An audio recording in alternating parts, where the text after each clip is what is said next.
me for a while, and you know that I got hoes, and everywhere a nigga go, a nigga gon' get chose. But temptation is temptation, plus a nigga got no patience for relationships. Baby, I be on that.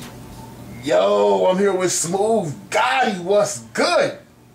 Everything. Oh, man. I'm glad you're here, son. I'm glad you're here, man. I've been waiting to get at you for a minute. Yo. So, tell me, man. Tell the world, son. Like, tell the world. Who is Smoove Gotti? Smoove Gotti, just, you know, I wouldn't say normal. I wouldn't say abnormal. Just a, you know, just a regular dude from Cleveland, Ohio. You know, came up in the streets. You know, just making my way. You know, through the east side.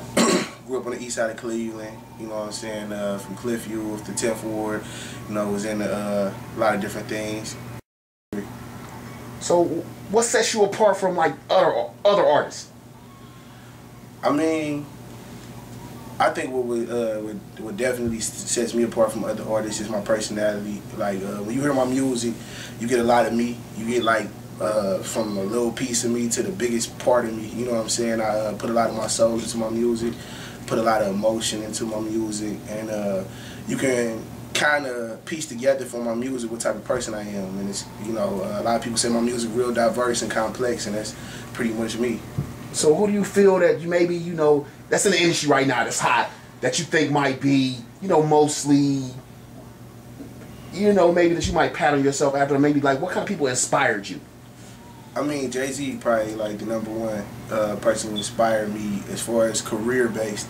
I mean, like, you know, I think anybody who grew up in the 90s and the 2000, the millennium 2000, like teenagers and stuff like that, I think like if you had to pick somebody, it would have to be Jay-Z. If you know, black, you from the hood and you rap. I mean, like, look at all the CDs, look at all the success. I mean, other than Biggie and Pac, I mean, you know, they died before, you know what I'm saying, they got to see how big it can be. But, you know, Jay-Z, like, damn near a billionaire, you know what I'm saying, and he's still making successful music in his 40s. I mean, who would have thought, you know? I mean, I guess that longevity like that is something that everybody wants. I know I want longevity. I mean, you know, I think, you know, honestly, I think I'm probably going to end up being somewhat like a Scarface, in the sense of I'm not going to sell myself. Like, I'm not going to do music just to make other people happy. I'm going to do my music. I'm going to do, you know, my style. I'm going to do me. And I feel like Scarface, he really did his whole career. And like, unlike, let's say, a Nas, who, you know, some people say he went too commercial at points, and, you know, like Scarface independently, you know, rap a lot, just dropped real good music his whole career, and stayed, you know, to himself, to his breed. You know what I'm saying? Not saying I just do gangster music like Scarface, because like I said, I'm real diverse and complex with my music. But I mean, I feel like him and Jay-Z probably at the two. Like Scarface, the one who you could say he went platinum but never sold out. You know, some people say Jay-Z sold out because he sold millions and millions of records, but he never compromised. You know, Scarface, I feel like Scarface never compromised his music, his art, you know what I'm saying, just to sell records or in that way. So what's real to you? I mean, real is, you know what I'm saying, if you can stand behind your product, if you can say, like, this me, like, you don't want to be Vanilla Ice and do Ice Ice Baby, and 10 years, then 10 years later you talking about, I hate that song, don't refer to me as, you know, Vanilla Ice and Ice Ice Baby, and, you know what I'm saying, if you got to be able to stand for your music and say, yeah, I did that, I'm proud of what I did, no matter if it's garbage, if it's trash. I mean, if Soulja Boy 15 years from now can still say, you know what I'm saying, crank that Soulja Boy and love his music, I mean, that's real. So what would you say be your short-term goals? Like, you know what I'm saying, like 6 months to a year, what's your goal? What do you Ohio Hip Hop Awards, for sure, the short term, because, like, I got to make my mark here in the city. Sell at least 10,000 independent CDs. Just have my name ringing bells, you know, 100,000 views on videos everywhere, mixtapes, 60,000, 70,000 downloads. That's short term. That's like a year. That's what I want. your CDs and stuff is hot, man. Like your research and development team, your marketing team, they must be doing it big. I mean, like your CD is hot. You know, I mean, what more can I say? You know, this came from, I think I started recording on this CD probably 2008, and it's like, man, you know, everything, it came out exactly the way I planned for it to come out, even though it didn't come out till 2010, November 1st, and it was actually 2 days late.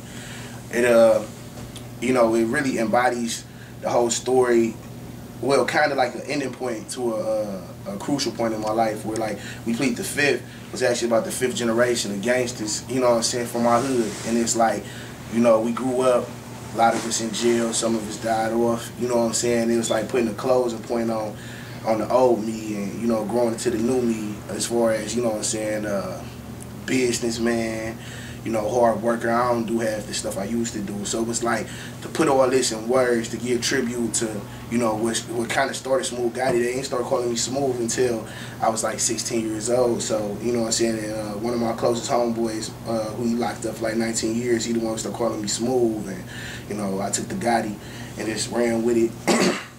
So, you know, it's you know, this was just a beautiful thing right here. So like the music, me, you know what I'm saying, Polo Tay, and his brother, who actually been locked up for like 4 years. We had started the fifth generation, and you know the fifth generation was actually what we called ourselves in the whole hood. But we started rapping, like getting money, getting paid. It was like our first little, you know, song, in the whole hood just embraced it, rolled to it, and you know what I'm saying. So like when I look at this CD, it's really like, you know, a lot of hard work. You know what I'm saying? Like the CD probably would have been done in '09, but I really wanted to get marketable singles.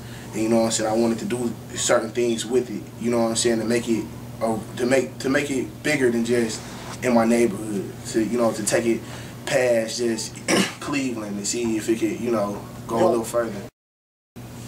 What songs on the track? Like, what do you think if I ain't never heard your music? What's the first song? What's the first song I need to turn to? I would say if you've never a female or a male.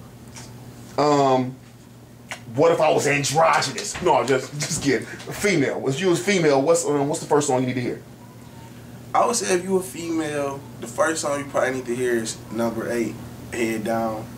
Because it depends on what type of female you is. I think, or number 13, Bounce. A lot of women like I'm a player. You know, that's number 5. So if I'm a dude, I'm riding in the car. I'm saying I just shined up them with rims. Right. They gleaming. Right. It's the summertime. Right. What track I'm playing? I mean, you want to smoke? What you want to do? I'm smoking. I'm not drinking and driving, but I'm nice. I think you want to. I'm a player. Probably be the first one. Players Balling, number 7. What's next on deck? You know, I wanted to drop a real, you know, straight CD, straight iTunes, hard disk, everywhere. And I'm actually doing all I can. You know, I got my own independent company, me and a couple other cats, and we got, like you said, a big following. I got a large entourage of, you know, family and friends, and you know what I'm saying, we doing it real big. We got big things going on. So I'm gonna drop you know, a real CD in the summer, you know what I'm saying, full length. And I was gonna call it My DNA Level C, but you know, to some events and things that transpired last year, I think I'm just gonna keep it self-titled and call it Smoove Gotti, and you know, just really put me out there, put my whole everything I can and can't do out there. That's what's up. I'm feeling you. I'm loving you. I know the world's gonna love you. When this hit, yo, son, I'm riding with you. So you tell them I was on the bus. Thanks for coming out, yo. Man, we ain't on the bus, man. We on the G5, G6, man. I'm on. Get my ticket. I'm on. So I mean, you know, I'm telling people right now, if you scared of heights, man, I'm gonna have to leave you where you at. Can I get a parachute? No, we ain't jumping out the sky, man. We going. I'm riding. Yeah, you know, flat out. I mean, I've been doing this too long. I mean, it's time. Like, it ain't no more games. And I think I'm really trying to do something that ain't really been done here, and maybe not ever. You know what I'm saying? I'm trying to build a company, build a real big record label here, and I know it's gonna work. Like I said, I'm on a jet. I got my passport. I'm riding. Yo, yeah. Thanks for showing up, though. I appreciate you. Anytime. You you ain't getting racks, hit the mall, spend a stack. In the mall, double back. We got racks on us. Riding foreign whips and lax. Riding Chevys back to back. We're respected in the trap. We got racks on us.